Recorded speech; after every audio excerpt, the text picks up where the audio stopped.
jokes. I'm no joke out the bullpen, bringing nothing but heat, leave you hanging like clothespins. He's a beast when he goes in, ice cold frozen. The first round draft pick, number one chosen. Drop bombs, explosion, self-promotion. And I keep shit moving like a flanker in motion. I'm the number one spokesman, it's my devotion. That I'm dedicated to the rhyme is my own notion. Brown water's the potion, it put hair on your chest. Or you can put one in the air and it'll put you to rest. Sweet dreams, I'm about to fade. I got my mind on my money and I'm dreaming about getting this all paid. Mr. Go-Getter, Mr. Assertive, Mr. Initiative, Mr. Results, man, I'm all about my business, kid. Damn.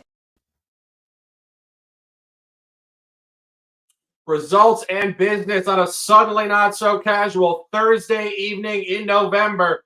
It is Thursday, November 9, 2023, NFL Week 10, College Football Week 11, combo show, Circa Millions and Knowledge for College, the Shark and the Gun back in action for another week right here live on Sharky Waters Nation, X, Twitter. Come on over to YouTube, hang out with us. Detroit Gator in the chat. Guns Picks, what's going on, brother? Man, I'm rebounding from this week. Listen, grinded out with a little bit of profit last week in college football, NFL, not so much on that one. But hey, guess what? Dust myself off. I'm still up units. I'm a grinder. This is what I do. This is a marathon, not a track meet. And then we get to talk a little NFL Thursday night football action. I feel like I'm talking a Kent State versus Bowling Green game, NFL edition. But hell, we're going to talk about it anyway, so let's get into it. Yeah. I think when the NFL originally scheduled this game, they were thinking this would be a beautiful showcase to young quarterbacks. Bryce Young, Justin Fields, not so much. 2-7 Bears, 1-7 Panthers. Tyson Bagent versus Bryce Young. This is going to be an open conversation. We encourage you guys to drop comments in the chat. There's not a ton of beauty to handicapping this game, but I will throw it to the gun for an official to open up Week 10. I do have an official on this one, yes, and I do have a college play for you guys. Don't fret. Stick around for that one. This game will tip up at 7:30, but we are talking about the NFL here, Carolina versus the Chicago Bears. Listen, we know where Carolina's come from. 1-7 straight up, 1-6 and 1 ATS this season off a home loss versus Indiana, but an improving defense. I'll get to that in a second here. Winning the net yardage in that game, plus 77 net yards, but a -2 turnover ratio. Turning into 2 pick sixes was the difference in that game. Also, Chicago coming off back-to-back road losses versus the Los Angeles Chargers and New Orleans Saints. They lost to the Saints in, if you had that CLV like Shark did, you got the push on that one, 24-17, despite a plus 67 net yard average in that one. -5 turnover ratio in that game. How lucky were they to only lose by a possession?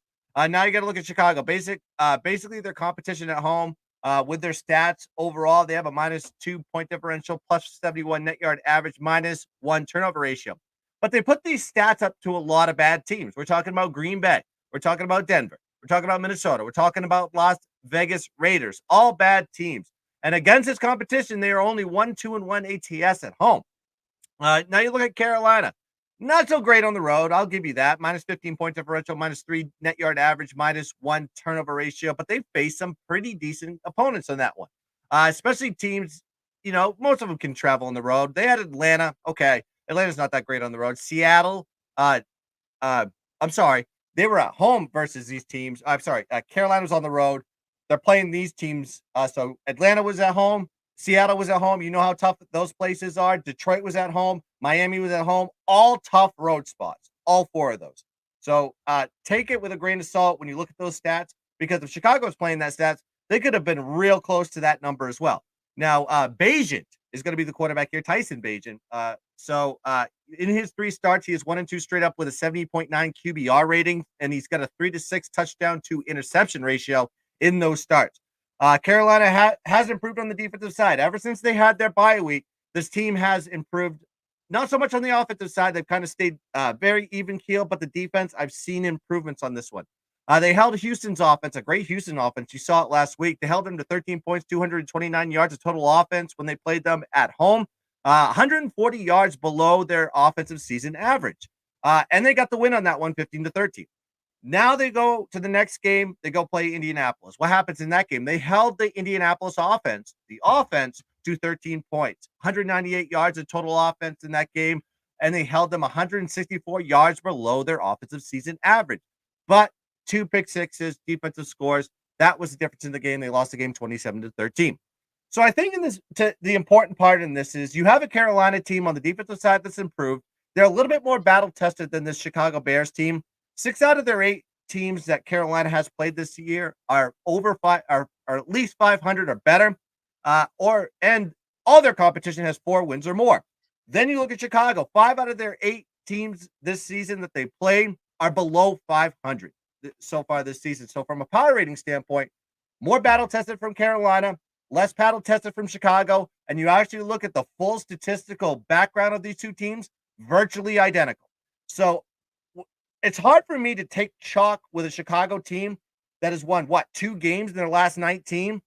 I'm going to be going with Carolina on this one. I got the 3.5 plus 3.5. I don't know where the number is now. It might be hitting 3 at this point, but I'm going to take Carolina. I'm going to just stomach this dumb, egregious game for as long as I can, and I'm going to take Carolina plus 3.5. It's only 1.5 unit special. Very low for me. Yeah. Now let's open up the conversation. The gun dropping an official.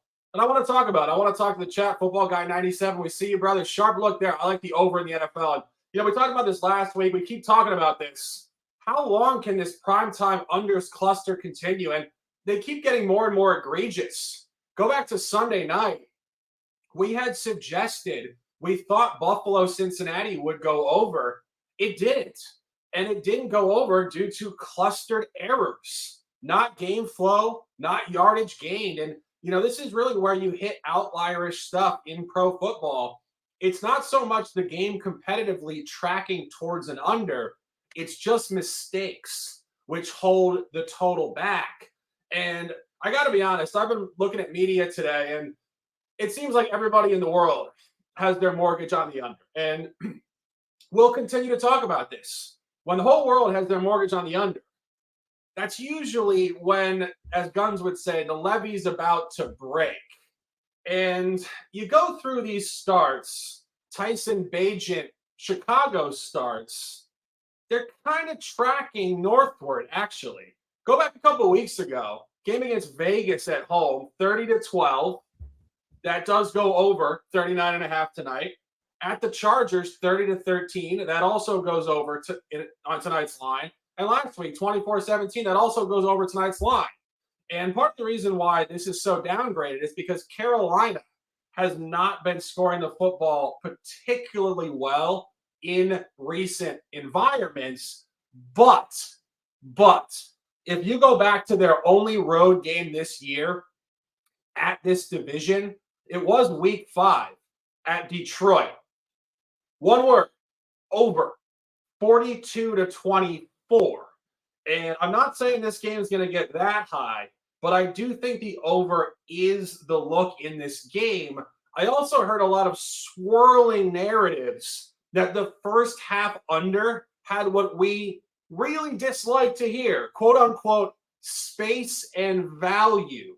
And what that means is that Joe Recreational decides he thinks there's sexy value on the under because there's more space. But what the line is telling you is that this is actually supposed to have more points in the first half. And if you look at what Carolina did at Detroit, it was explosive from the get. And the last couple games, Tyson Bagent and Chicago have scored more points in the first half. Go back to that last game they played at home against Vegas. They did stockpile yards early. Go back to last week against New Orleans, a very solid New Orleans defense. They were out there plus yards, I believe 3 or 4 times in the first half, and stalled out for a couple field goals to really hold back their scoring output. The over in this game is by far the best look. In terms of the ATS side, Guns, I just want to make a couple comments on this. I think there's just a lot of counters. One thing that I do like for the Carolina side here, the only time Chicago has been favored at home all year, it was week 1 against Green Bay. You guys remember that. I had Chicago, and I quickly learned Chicago is not very good, although they have percolated to a degree since with Justin Fields. But crucial point, they are 0-1 as a home favorite this year, emphatically losing 38-20. The game they did beat Las Vegas, they were actually an underdog there. Vegas was actually -2.5 in that game. And as Guns mentioned, these Carolina road environments where they are 0-4 ATS, we're not going to excuse them entirely from their inferiority, but it wasn't the easiest calendar. Their last 3 road games outside the division, at Seattle, Andy Dalton was starting, 37-27 Seattle. Take note, also an over. At Detroit, as I just discussed, 42-24. And at Miami, who's been just cleaning house on bottom feeders down in Miami all year. So the takeaway there is the Chicago Bears with Tyson Bagent are not Seattle, Detroit, and Miami. I think the gun is onto something here at +3.5. I think the over is the best look on the total, and we do think it might come early. Guns, talk to me about this DJ Moore situation and the draft situation. All right. So, as you know, with the trade on this one, you have the trade that happened between Carolina and the Bears for Carolina to go get Bryce Young. They had to go trade that pick to get up into that number 1 spot. The way they did that is they had to trade their number 1 pick for next year, 2024, and DJ Moore was part of that deal. What's the narrative on this one? Is that everyone saying that DJ Moore is not going to get enough receiving yards in this game? Why? I saw him on Thursday night against Washington Commanders. Oh, don't cancel me on that one. And he put up a ball game. The dude showed up.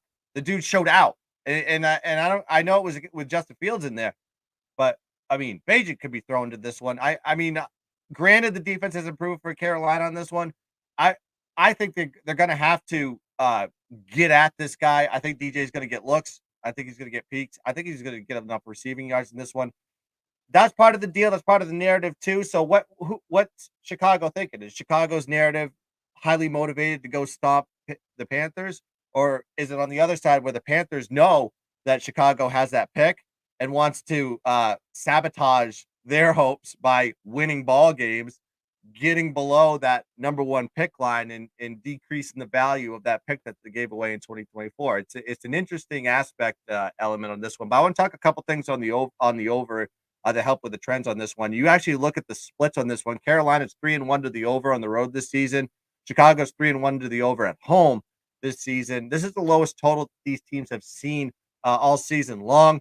The lowest that Carolina has seen is 39.5 versus New Orleans, but that was a divisional game, different type of aspect, different type of mentality in that one. That went under at 20-17. But you see that typically with a lot of these divisional games. But then you have a non-divisional, non-conference opponent with Chicago, and the total was 38.5, and that was a little bit more decrease in the fact that they were starting a guy that nobody's ever seen before in Bagent, and that went over the total at 30-12 when the total was 38.5. So these two teams in the last 4 weeks have scored 18 points a game, so that is really kissing very close to the total, but they've been playing a little bit tougher schedule than each other. So I do like that overtake on this one. I think when you see the line, before I was driving home from work today, it was at 38. Now you're seeing 38.5 on the board. You're seeing 39s out there. So it's steaming upward.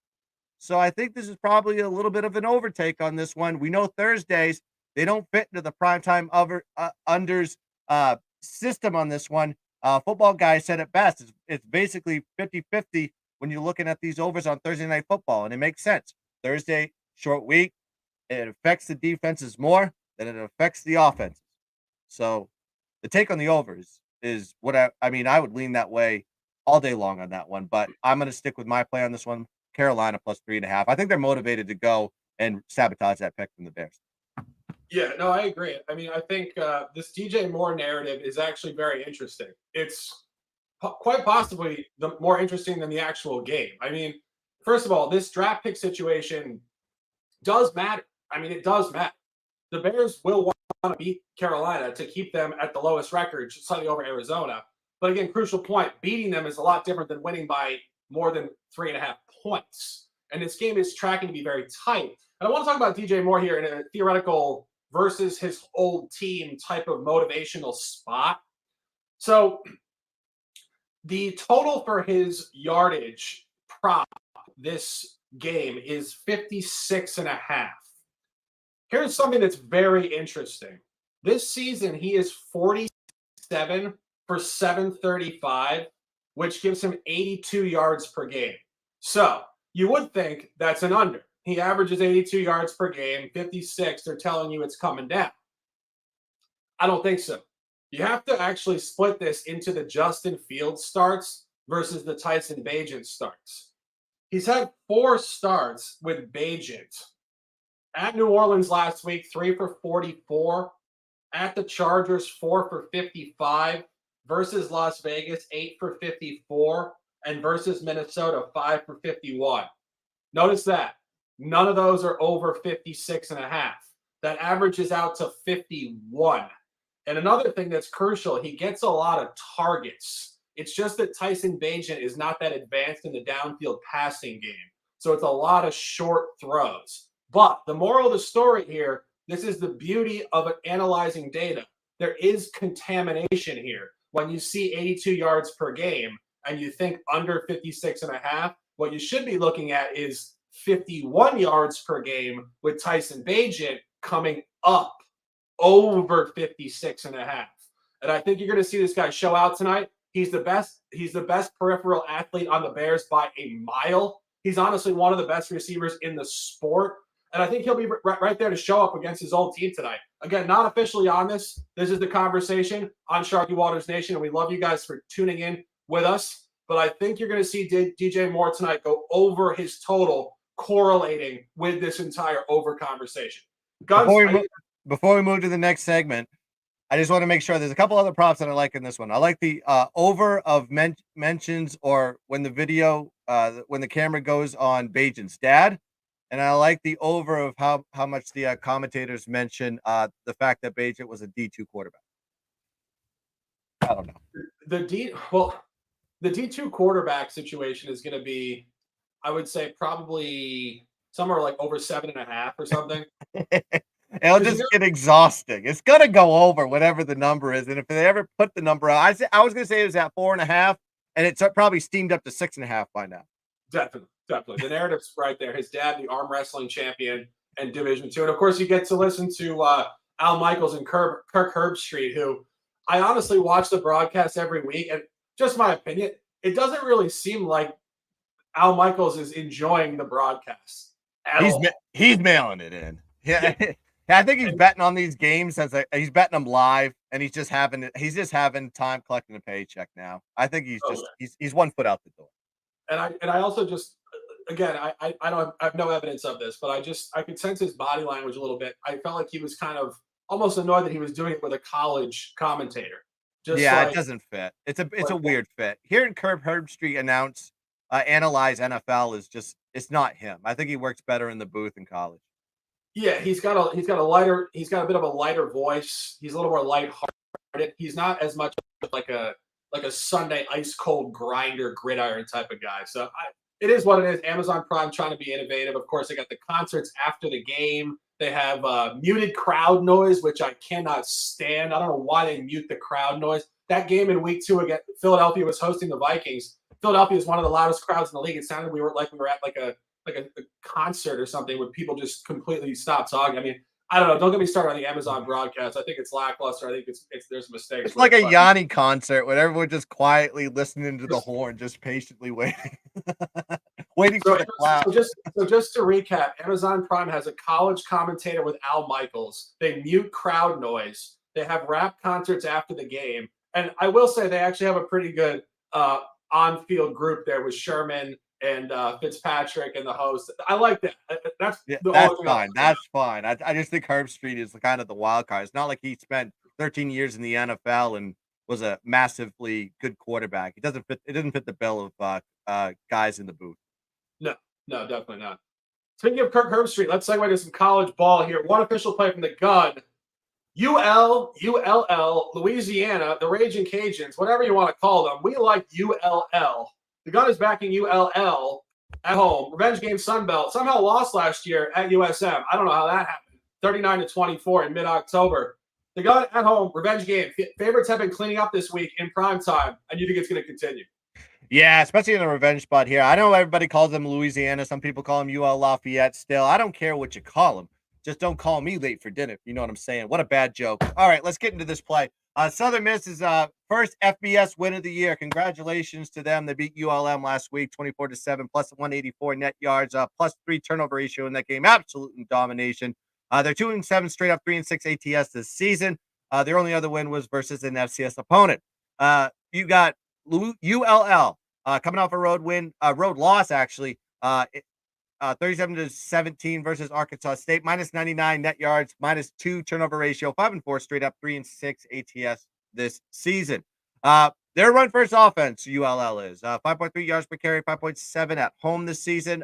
They have 3 good running threats, including their quarterback Zion Chris, 6.7 yards per carry this season for the QB.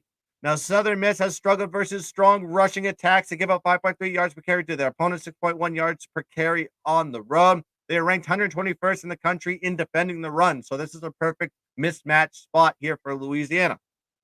Now you got to look at the road splits on this one. Southern Miss is bad on the road. They have a minus 30 point differential, minus 188 net yard average, minus 2 turnover ratio on in the road this year. Now you got ULL at home, plus 9 point differential, plus 57 net yard average, minus 2 turnover ratio. But they're putting up the pluses on the differential and their plus 57 net yards. That is good at home.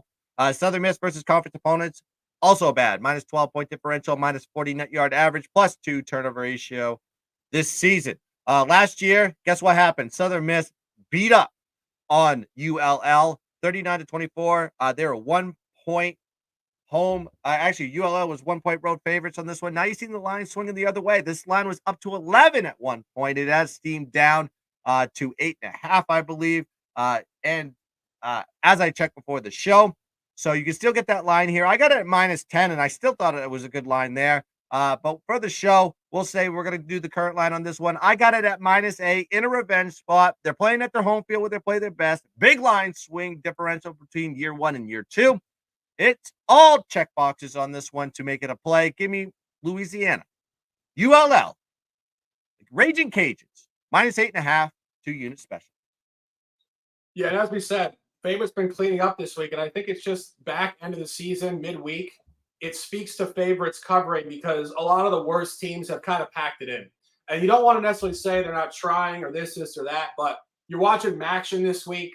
The underdogs have looked lifeless. And you got to remember, in a lot of these environments, the young kids, they're not going to the pros. They got the holidays coming up.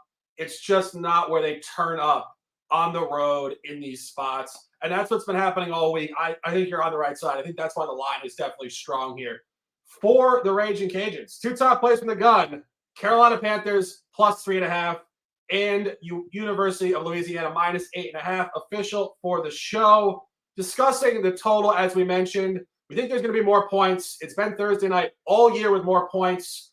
The Carolina Panthers on the road have scored. They have not defended. The narrative is way too convenient to go under over and over and over and over. And we do like DJ Moore to show out and get more yards than he's gotten under the Tyson Bagent regime, if you will. Who would have thought we'd ever be saying that on a suddenly not so casual Thursday, November 9th, 2023.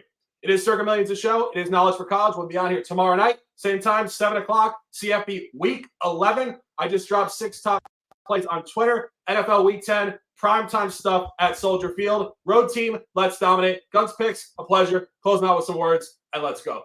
Yeah, I've dropped up, got my plays up to date on that. When you go check that out on Slack, I also dropped a additional play today. I just threw it up on my Twitter. Go check that out. I got Louisville minus 20.5. I got it under the key number 21. I think they demolish Virginia, who is absolutely given up. We saw that last week. So there's another play for you on this beautiful Thursday. So also check us out tomorrow, Friday, for the Knowledge for College show, where we drop our top plays for the Saturday slate. And also Saturday mornings with Guns will be joined with the normal regulars on that one, including myself. Bring your coffee, bring your bacon, egg, and cheeses, bring everything to the table, and bring also your plays so we can give our opinions on that. So that's going to close us out here for the Thursday show. Make sure you like and subscribe to the channel.